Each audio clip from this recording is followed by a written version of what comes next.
Boston, I said coming into the series, if they build a cushion throughout the game, it's not going to be a pretty series. But if it's close games within 3, 4, 5 points into every game, I'm giving Dallas the edge. So like, you still got some questions about Boston that weren't answered. And I think that's why every time Boston had a big lead, Boston fans were still nervous, thinking, will they give this lead up? Will Dallas come back? Because we've seen this Boston team get really weird and stagnant on offense and lose those leads.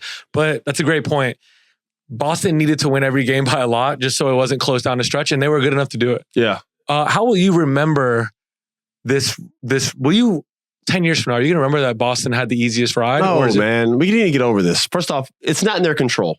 I don't like blaming people for things out of their control. It's like when people say like, Bill Russell can't be one of the best players of all time because he played in an era where there was only... Bro, Bill Russell can't control what era he was born in. He dominated what he was given. Yeah. So you compare by, what you're given and how you react to that. Life hands you lemons, you make lemonade. Right. I can't be mad that Boston had guys go down in playoff series. By the way, the same thing happened to the Warriors, their first title run. 2015. Yeah. Every series they played, like the key player of the other team or point guard of the other team went down with an injury. Was it Steph Curry and the Warriors' fault? No, they just beat everybody. Right. And in the finals, when K-Love and Kyrie were out, right? It was kind of LeBron and Deladova. At the time, maybe we remembered that, but like you said, like a decade later, no one gives a damn. No one talks about it. No one's gonna, Boston just hung another banner in there. That's all people are gonna care about. There were same storylines in the 70s and the 80s. We just don't remember them. We don't know. We know who won the chip, who didn't win the chip. Exactly. And that's what it is. The only controversy here. Okay. Let's get to it. The only controversy here that we're gonna turn on the TV today and see is what, Pausha? Finals MVP. Finals MVP. But this is nothing new. We've been putting these two guys against each other for years and years. And by the way, when did we start caring about Finals MVP this much? Never. When Steph didn't win a couple after his regular season MVP. That's probably when it started, honestly. When Iguodala won, that's when people started being like, "What's going on here?" Before that, I never cared when I never heard anybody care when Tony Parker won the Finals MVP over Tim Duncan. 2007. Nobody cared until 2016, 2017. Yeah. What? That was the first time where people were like, that's kind of strange. Right. And I love Iggy. Iggy was fantastic. He had a great series. But his biggest accomplishment in that series, it wasn't his offense, right? What was he claimed to fame? Was his defense. Slowing down LeBron. Yeah, well, slowing down. LeBron James averaged like 32, 10, and 12. So all I'm saying, and that, although he did guard him very, very well, and I love Andre, Steph led them in just about every damn category. That should have been, even at that time, the reason that was the start of it is people felt weird about that one. You know what I mean? Like when Andre was lifting that trophy and we saw Steph next to it, it was like, I don't know about that one. Right. All right. That guy's been lifting your team all season long. It just feels weird he's not holding that trophy. Yeah. When notoriously in the past, usually that trophy's gone to that player. Yeah. And then last night, I'm not mad at Jaylen Brown. He did outplay Tatum. In the finals. I mean, I have the stats here. Tatum was 22, 8 and 7, 39% from the field. Brown was 21, 5 and 5, 44% from the field. Yeah, Tatum gets it. And look at this. Wait, what about Brown's defense on Luka? It put him a full You got to court. weigh that. But I feel like Brown won the Finals MVP after game 2. The narratives. Everybody was writing Tatum struggled. Yeah. Yep. In game 1, game 2, Brown was solid. He wasn't great. He was solid. Right. And I feel like after that, it was like, oh, it's Celtics win. We got to give it to Jaylen Brown. But don't you feel like, okay, so Tatum was, 6 for 22, but he had, I think, 12 assists, but he was getting killed all over the internet. Jaylen Brown last night was 7 for 24, and we kind of overlooked that. Look at this stat. No one talked about it. Tatum is the 6th player in NBA history to win the championship while leading their team in points, rebounds, and assists in the playoffs. And didn't win the Finals MVP. He's the only one that didn't win the Finals MVP out of that group, right? Yeah. You got it. So something smells wrong. That's all I'm saying. And again, I know, this isn't a Jaylen Brown hate thing. We all love Jaylen Brown. We were talking about him possibly being like a top 15, top 10 player in the NBA right now, just due to him playing on both sides of the ball, his scoring leading to success and winning, and his maturity in his game. All these different things where you can make that argument. No problem. Tatum's like a top 5 talent though, right? And Tatum has historically been the best player in their team, always. And a part of a 1A, 1B's job is when a 1A is not playing well, the 1B is supposed to carry the slack. But for whatever reason, when Tatum do it, we use it against him. And every other duo, when someone's not playing well and the other one does it, it's like, oh, that's why they're such a good duo. He picks him up when he's down. But with this Tatum-Brown thing, if Tatum doesn't play well and Brown overplays him, instead of being like, man, Brown's a great compliment to Tatum, it's like, Brown's better than Tatum. Brown outplayed Tatum. Bro, this was a narrative that was carried so far to where now we have this situation where last night, man, Tatum not getting that trophy was weird, and we all saw it and felt it. As soon as they said Jaylen Brown, everybody's like, whoa, that's kind of strange. Yeah. Come on, man. Like, Tatum's supposed to, there's a reason why Tatum was hoisting the damn main trophy. He wouldn't let go of it. He held that thing all the way back to the locker room. That's like something that's supposed to be passed around to everybody. He just took it. I mean, we're watching the game and the camera's on Tatum and they just following Tatum around the court. It's not, that's what, the game ends and who does it go to? Who does it pan to? Exactly. Him and Deuce. Him and Deuce. Right. Deuce got more airplay than Jaylen Brown. All right. The fact that he didn't get that MVP, I called you, Pausha. I go, this doesn't feel right. I'm not saying it's like a catastrophe because Jaylen Brown played well. It's all good. Yeah. It doesn't feel right. All right. And the media now is going to use this against Tatum the same way they did with Steph for years. They used that against Steph for years when we all know he should have won, but they gave it to Iggy. Steph had to come all the way back in 2021? 2022 to win his finals MVP then, and where people are like, oh, see there, he finally won. He was the best player in his team. Is he the best point guard of all time? Is he this? Yeah, just because he won the finals MVP when he should have won it. And like Seth said, something that no one cared about until 10 years ago, maybe. When he should have won it then. Yeah. So it was just like, it's just silly to me, man. Like, who gets these fucking votes, bro? Who voted that? And by the way, it also hurts because Jaylen Brown won the conference. No, that's what made it worse. You gave it to him both times. But Jayson Tatum led the team, like he said, like Seth said, in points, rebounds, and assists, but didn't get either trophy. It doesn't smell right and feel right, bro. And he knows it. You could see it on Tatum's face, man. I don't give a fuck what anybody says. I'm reading into it. He held that trophy all the way back until photo op. Because he couldn't. The main thing, the individual one, that's the one you're supposed to be toting around. But Jaylen Brown held that one. So what'd he do? He grabbed the big one and was like, well, I got to be seen with something. I did love, though, in Jaylen Brown's acceptance speech, though, he shouted out Tatum. I love it. He said, we're going to share this, although that trophy will be hanging in Jaylen Brown's office. Oh, yeah, he's not letting that go for a week. So it's just like, bro, and when they're at the parade, who's going to be holding the finals MVP? Be right on that bus. He's going to be right on Jaylen Brown's fucking shoulders, bro. Right. I didn't like it, man. I'll be honest with you. This isn't like some Duke shit. This isn't any of that. The best player on the team who's played the best the whole season, the whole playoffs, in terms of leading them in scoring in every statistical category that matters, the guy should have just won the MVP. Just get it right, man. It's like the media it's like they did this shit on purpose.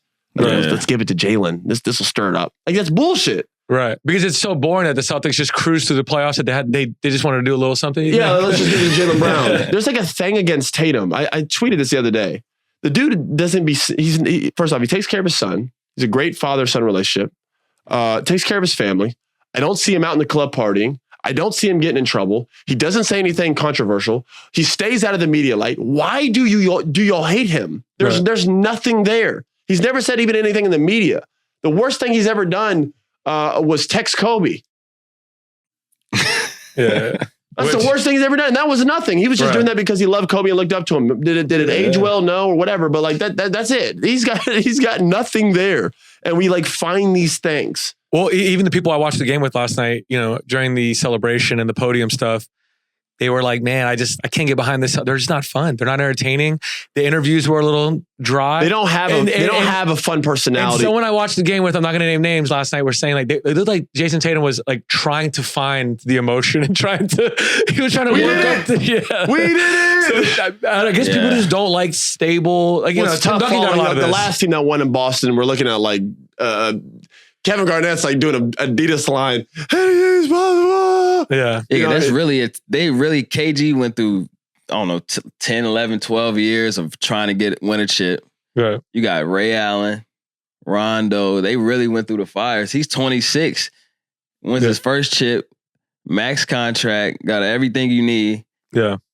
Them tears just weren't flowing. How about last year with Jokic? Jokic was trying to get out of there. I think he had an Uber waiting for him outside. Listen, we talked about that. Was that great for basketball? Like him being like, I don't want to go to the parade. You know what I mean? Like, because it's like, bro, this is supposed to be something like you're supposed to cherish and love and want. The video with him with the champagne and he just didn't even know what to do with it. Jokic in the locker room with the champagne. But then last night you have Jayson in this team, you know, and again, I think they just have a bunch of solid guys. Drew's a guy that's not going to say anything that's going to warrant any attention. Derek White's not going to say anything that warrants attention. Yeah. Either is Al Horford. Like, you got all these solid, like, super high level That's pros. what I was going to say too. So they're passing the thing around. They're like, oh, you know what? Who this really means a lot to? Al Horford. He comes on and I'm like, man, yeah, he's kind of very solid.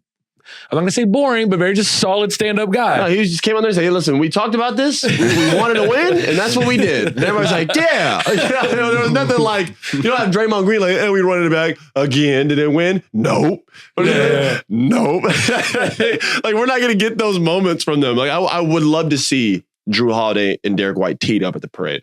I need one of these guys absolutely gone. Yeah. I want to see what that's like. I want to see Derek White on the sauce. Yeah. I want to see it one time. With his chipped tooth looking like Lloyd Christmas from Dumb and Dumber. I'm trying to find somebody on that team that's going to give us that at the parade. Watch him come back with a I can't find it. Maybe Peyton Pritchard gets a little nutty at the parade. That's what I see. He's the wild card. That's who I see. Can we talk about it? Have you guys ever played with anyone that's really good at these like half court shots? Like, apparently this is his skill.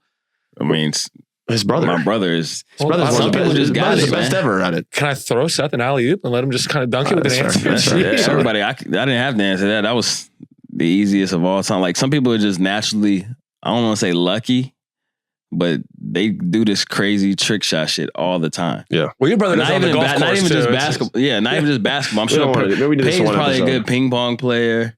He probably got just that natural skill or luck or whatever it is. He's blessed. Well, when your brother was doing the hole-in-one stuff on the golf course, we talked about it. No one more annoyed than Austin. Yeah, we talked about it. We can't stand Steph. Let's just make it clear right now. We don't like that he's good at everything he does, and it's not even just good. He's like, the fact that he's like a, I don't want to get in this. What are we doing right now? It's all a compliment. Yeah. It's all love, though. No, we're just being sarcastic. But no, seriously, Pritchard hit like 7 of those in the playoffs.